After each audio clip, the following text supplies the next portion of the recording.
baiknya sebelum mulai pembelajaran pada siang hari ini, mari kita berdoa dulu. Untuk ketua kelas, mohon dipimpin. Baik teman-teman, untuk mulai pelajaran pada siang hari ini, mari kita berdoa menurut agama dan kepercayaan masing-masing. Berdoa mulai. Doa kita selesai. Selanjutnya, Bapak akan melakukan absensi dulu ya. Oke, Andrian hadir, Nawam Hadir. Maul hadir, Sam Hadir. Bella Hadir. Putri Nur Hadir. Lingga hadir, Luffy oke, Sandi Hadir, Pak. hadir. Siapa lagi yang hadir hari ini? Banyak.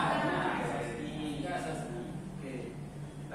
Sebelum masuk ke materi, Bapak akan melakukan ice breaking terlebih dahulu ya. Mohon berdiri dulu ya semuanya. Ice breaking kali ini yaitu ice breaking mengenai chemistry. Seberapa chemistry-nya kalian di dalam kelas ini. Bapak contohkan, sama Bapak bilang makan ya, tunjukkan gerakan makan itu yang gimana. Contohnya makan. Ya, begini. Oke, jangan mati ya. Oke. Minum. Makan. Encok. Oh, sangat encok sekali ya. Oke.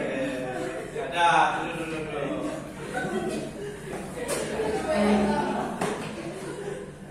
Oke. Di sini yaitu masuk di materi faktor-faktor yang mempengaruhi persebaran flora dan fauna di Indonesia. Ada yang tahu nggak sih apa aja sebelum masuk ke materi terlebih dahulu? Apa aja faktor yang bisa mempengaruhi persebaran dari flora dan fauna? Pak. Oke, terus itu lagi. Tanah. Oke, ya memang benar ya. Iklim ataupun tanah sangat mempengaruhi persebaran flora dan fauna yang ada di Indonesia. Jadi faktor-faktornya itu ada 4, di mana ada iklim, edafik, fisiografi, dan faktor biotik. Yang pertama faktor iklim. Kondisi iklim merupakan salah satu faktor yang mempengaruhi pola persebaran flora dan fauna yang ada di Indonesia maupun di dunia ini. Di mana wilayah-wilayah yang beriklim tropis ataupun beriklim ekstrim itu sangat berpengaruh terhadap persebaran flora dan faunanya. Contohnya yang ada di salju maupun di gurun yang sangat gersang itu. Yang sangat mempengaruhi kehidupan suatu organisme. Faktor-faktor iklim ini juga terdiri dari suhu, angin, kelembapan udara, dan serta curah hujan. Yang selanjutnya yaitu faktor edafik. Faktor edafik ini yaitu faktor kondisi tanah, di mana tanah menjadi tumbuh dan berkembangnya tanaman. Kondisi tanah yang secara tidak langsung ini mempengaruhi atau sangat mempengaruhi persebaran flora maupun fauna yang ada di wilayah tersebut. Tanah yang subur juga memberikan dampak yang baik, di mana kesuburan tanah dapat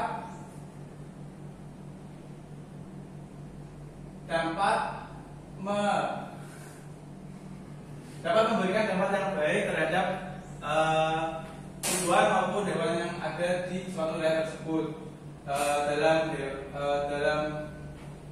Dalam segi hewan juga lebih mudah menemukan makanan. Faktor edafik ini juga terdiri dari tekstur, tingkat, mineral organik atau tanah humus, mineral anorganik yang terdiri dari unsur hara seperti karbon, hidrogen, oksigen, nitrogen, dan fosfor, kandungan air tanah dan kandungan udara tanah. Yang selanjutnya yaitu faktor fisiografi,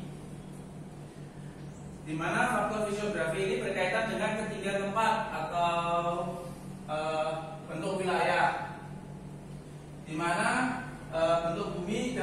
membantu atau mempersulit hewan dan tumbuhan berkembang. Seperti kawasan pegunungan, misalnya dapat menghambat penyebaran tumbuhan, terhambatnya perkembangan vegetasi pada akhirnya berdampak pula pada kondisi fauna.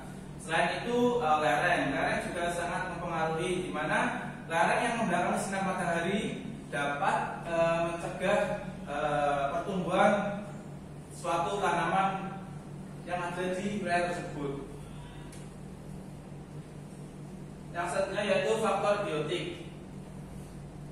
Manusia adalah komponen biotik yang berperan sebagai sentral terhadap keberadaan flora dan fauna di suatu wilayah, baik dari segi sifatnya yang melindungi, menjaga, dan adapun sifat manusia yang merugikan suatu tempat pada penyebaran flora dan fauna tersebut. Contoh pada kasus tanaman, tumbuhan yang memiliki daya adaptasi yang kuat akan menghambat tumbuhan lain dengan kemampuan yang lebih lemah. Kondisi ini lantas memicu satu jenis vegetasi mendominasi suatu wilayah.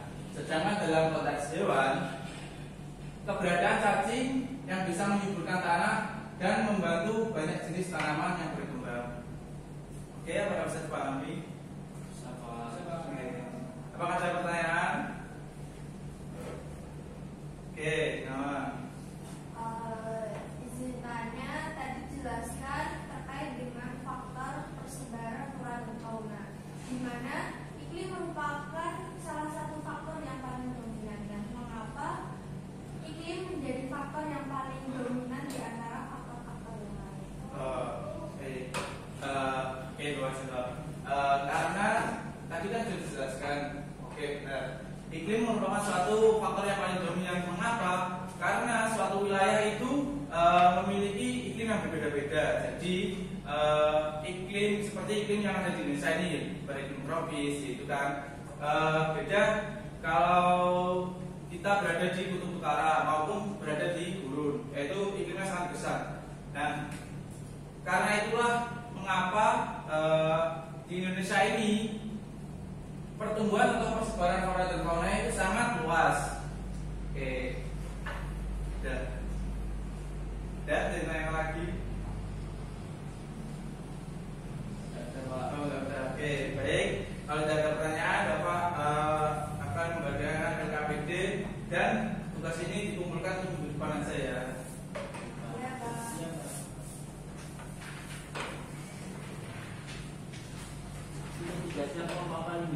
Individu ya.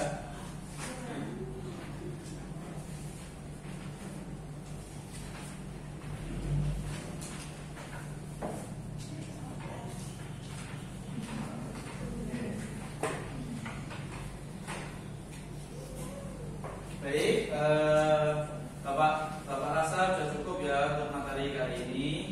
Ada yang bisa menyimpulkan apa sih dari yang bisa didapat dalam dari materi persebaran faktor persebaran flora dan fauna di Indonesia ini? Oke, Luffy. Jadi untuk kesimpulan materi pada siang hari ini adalah faktor-faktor yang mempengaruhi persebaran flora dan fauna antara lain adalah iklim, penggunaan lahan, ketersediaan air, kualitas udara, perubahan penggunaan lahan, dan perilaku manusia. Perubahan iklim mempengaruhi spesies hewan dan manusia serta mempengaruhi kelangsungan hidup mereka di berbagai wilayah. Oke, baik sekali ya Luffy. Bapak rasa sudah cukup ya karena sudah siang sekali dan sangat sudah lelah mungkin. Bapak akan membagikan refleksi isi ya anak-anak untuk apa sih pembelajaran yang kurang dari Bapak kayak gitu ya.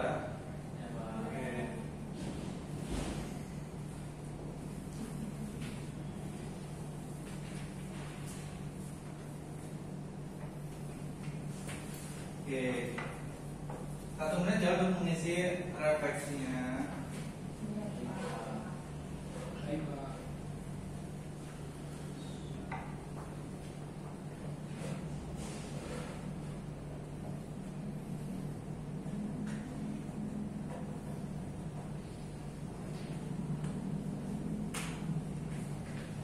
Oke, udah?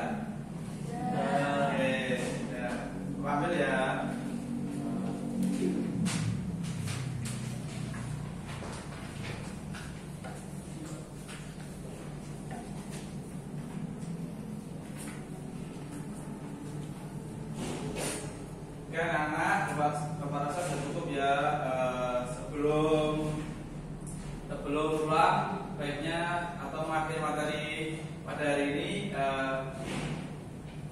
doa dulu ya untuk mengakhiri pada pembelajaran hari ini. Ketua kelas, mohon. Baik teman-teman, untuk mengakhiri pembelajaran pada hari ini, marilah kita berdoa meminta kepada kepercayaan masing-masing. Doa mulai. Doa tak selesai. Oke, terima kasih. Baik.